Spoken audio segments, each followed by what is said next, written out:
Hyderabad encounter मामले में मुफाद आमा की अर्जी पर सुप्रीम कोर्ट आज समाअत करेगा। अर्जी गुजार ने इनकाउंटर की एसआईटी जांच और पुलिस एहलकारों के खिलाफ एफआईआर दर्ज करने का मुतालबा किया है। ख्याल रहे कि 6 दिसंबर को दिशा अब्रुरेजी व कत्ल केस के मुलजमीन को इनकाउंटर उनका कर दिया गया था। पुलिस का कहना है कि वारदात के सिलसिले में तफसीलात हासिल करने के लिए मुलजमीन को उस मकाम पर ले जाया गया था जहां पर इन लोगों ने वेटनरी डॉक्टर की इस्मत रेजी की थी। पुलिस का दावा है कि मुलजमीन ने हथियार छीनकर फायरिंग की और फरार होने की कोशिश की। इसी दौरान पुलिस ने दिफा में गोली चलाई और मुलजमीन मारे गए। वहीं दफा 370 की मनसूखी के खिलाफ तमाम अर्जियों पर आज भी सुप्रीम कोर्ट में समाअत है। जस्टिस रमन्ना की क़यादत वाली 5 रुकनी आईनी बेंच मामले की सुनवाई कर रही है। आईनी बेंच में justice S K. Kaul, justice R. Subhash Reddy, justice B R. कोई और जस्टिस सूर्यकांत शामिल हैं। आपको बता दें कि जम्मू कश्मीर से 5 अगस्त को दफा 370 को हटा दिया गया था, जिसके बाद जम्मू कश्मीर में पाबंदियां आयद कर दी गई थी और मवासिलाती राब्ते बंद कर दिए गए थे। कश्मीर टाइम्स की एडिटर अनुराधा भसीन और दीगर समाजी कारकुनान समेत कई लीडरों ने 370 के खिलाफ अर्जियां दाखिल की हैं। तो आज भी इन अर्जियों पर समाअत होने वाली है। रुख करेंगे दिल्ली का। हमारे साथ हमारे नुमाइंदे शंकर आनंद जुड़ रहे। शंकर आनंद, एक तरफ आर्टिकल 370 की मनसूखी के खिलाफ कई अर्जियां जिन पर आज भी सुनवाई होने वाली है, वहीं दिशा अब्रुरेजी और कत्ल मामले पर भी सुप्रीम कोर्ट में आज सुनवाई होने वाली है। कितने बजे तक ये दोनों सुनवाइयां होने वाली है?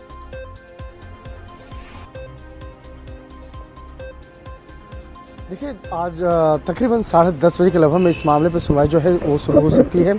और जिस तरह से धारा 370 जो वहाँ जम्मू कश्मीर से खत्म किया गया, उसके बाद जम्मू कश्मीर का 2 बंटवारा किया गया, जम्मू कश्मीर उसके बाद लद्दाख का इलाका किया गया, और वह जम्मू कश्मीर के जो तमाम आवाम थे उसको उनकी जो एक सबसे बड़ी जो एक उनका कहना ऐसा था कि हमारा जो विशेषाधिकार जो था हमारे पास 370 के तहत बाकायदा वो खत्म कर दिया गया।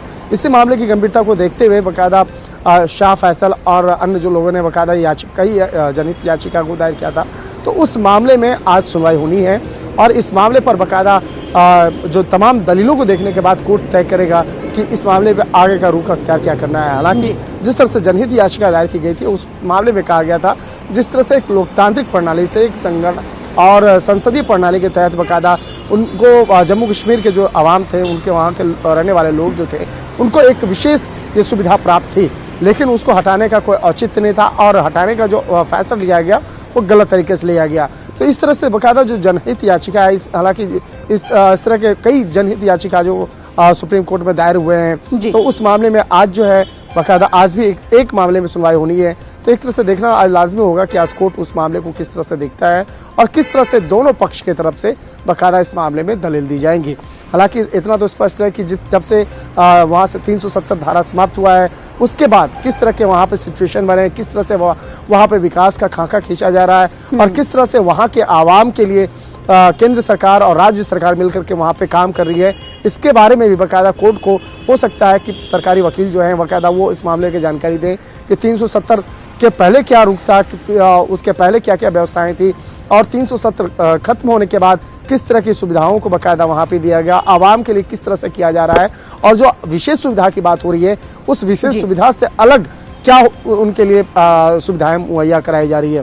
तो इन तमाम मामलों की जो जानकारियां जो है वो कोर्ट में दी जा सकती है। शंकर, अगर दूसरे मामले की बात करें, जो इनकाउंटर्स में ढेर किए गए हैं चारों मुलजमीन दिशा, कत्ल और अब्रुरेजी के, उन मामले को लेकर भी सुप्रीम कोर्ट का दरवाजा खटखटाया गया है। पुलिस एहलकारों के खिलाफ एफआईआर दर्ज की जाए, इस ताल्लुक से भी सुप्रीम कोर्ट सुनवाई कर सकता है। काफी अहम सुनवाई ये मानी जा सकती है। निश्चित तौर पे देखिए 6 तारीख को जिस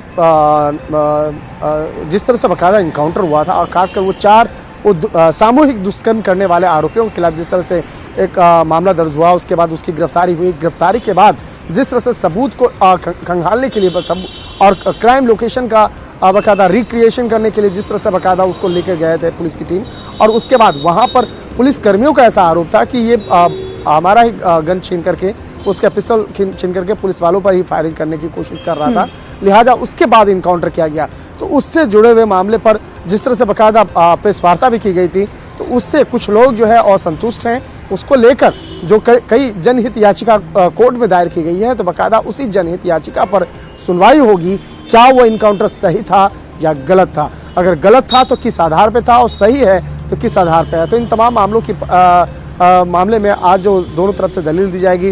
हालांकि पुलिस की तरफ से बाकायदा जो एडवोकेट होंगे वो बताएंगे कि किस तरह से बाकायदा वहाँ इनकाउंटर हुआ और किन परिस्थितियों में इनकाउंटर करना पड़ा।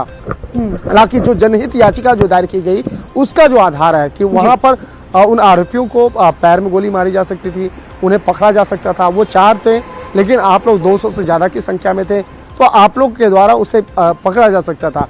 लेकिन आप लोगों ने जिस तरह से बाकायदा उन चारों आरोपियों को मौत के घाट उतार दिया, तो निश्चित तौर पे वो उस केस के साथ में अन्याय हुआ।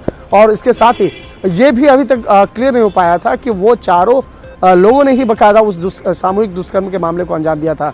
तो यहाँ पर कई तरह के सवाल जो है उस दिन भी उठे थे और आज भी उठ रहे हैं। तो इसी बात को लेकर जो जनहित याचिका कोर्ट में दायर की गई थी, कोर्ट इस मामले में सुनवाई करेगा। क्या ये जनहित याचिका सुनने के लायक है या नहीं?